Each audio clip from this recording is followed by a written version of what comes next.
Good morning, everyone. Welcome to session 34. This is last session we talked about writing for trumpet and tenor sax, which is the first lesson of the 6-week workshop. There's just to repeat myself, there's a 6-week workshop that we're doing, and there are 3 lessons due in that 6 weeks, every other week. And so the first one was trumpet and tenor sax, piano and bass. The second one is 2 trumpets, alto, tenor, and trombone. So you would be like this.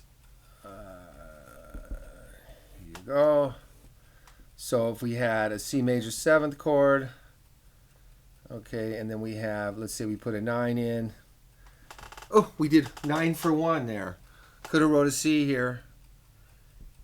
Anyway, so I want it, so your horns can be in either staff, whatever staff works for them. If it gets down too low, let's say you want to write a nice big open voicing, okay, and you want to write a C down here and a B up here, then you're going to come down here and do it. But the tenor can occupy treble or whatever shows best. And I want it in concert because when we're on the fly at the session and we have limited amount of time, I want to be able to see C major 7. Okay, first trumpet player's playing B. I mean, transposed, that would be, C sharp, and I can figure it out. But this way we can work a little faster. I think it's easier for learning concepts than to looking at a transposed score all the time.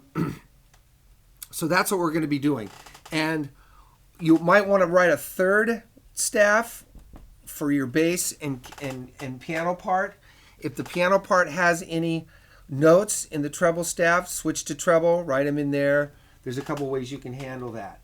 But we're mainly interested in what the horn players are playing. So we don't have to be really elaborate with the rhythm section. It's just to establish the groove and that sort of thing. Unless everybody's playing, maybe these guys are playing with the horns.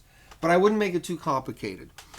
And so don't forget, your trumpets are up a whole step. So if we're in C, your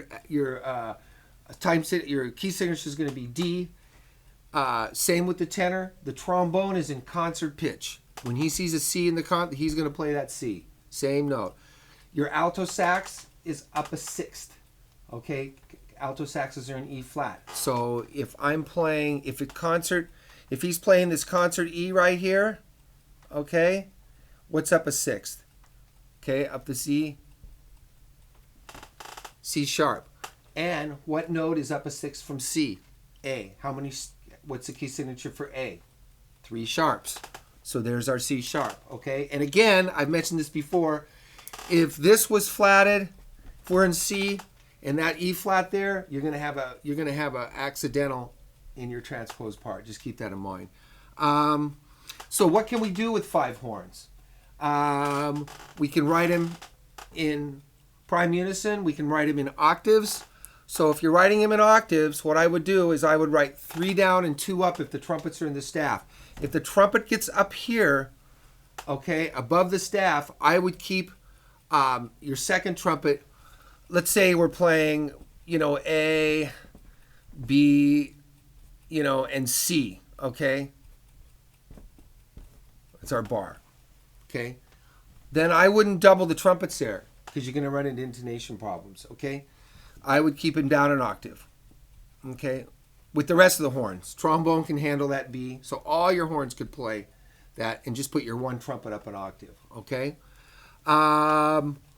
We can write in 5-part, and I'd like to see some of that. I think taking advantage of the 5 horns, really concentrate on doing more harmony, more block.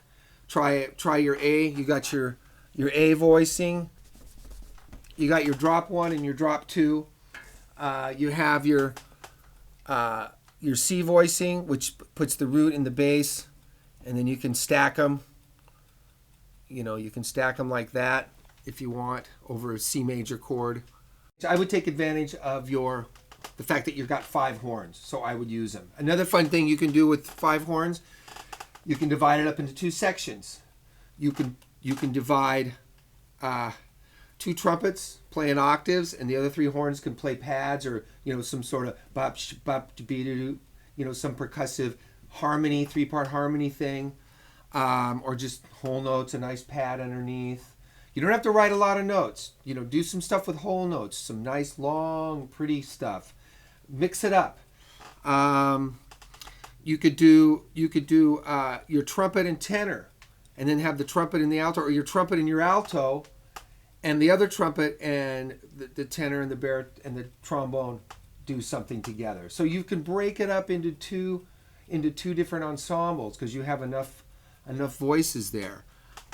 You could do the counterpoint. You could do two. You could do the trumpets on one, the three on the other, and play.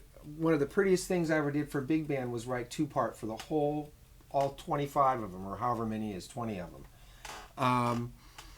I had the trumpets play one line, the trombones play another one, counterpoint, and then I divided my saxes up, or maybe the sax is laid out. I don't remember. It's been so long ago.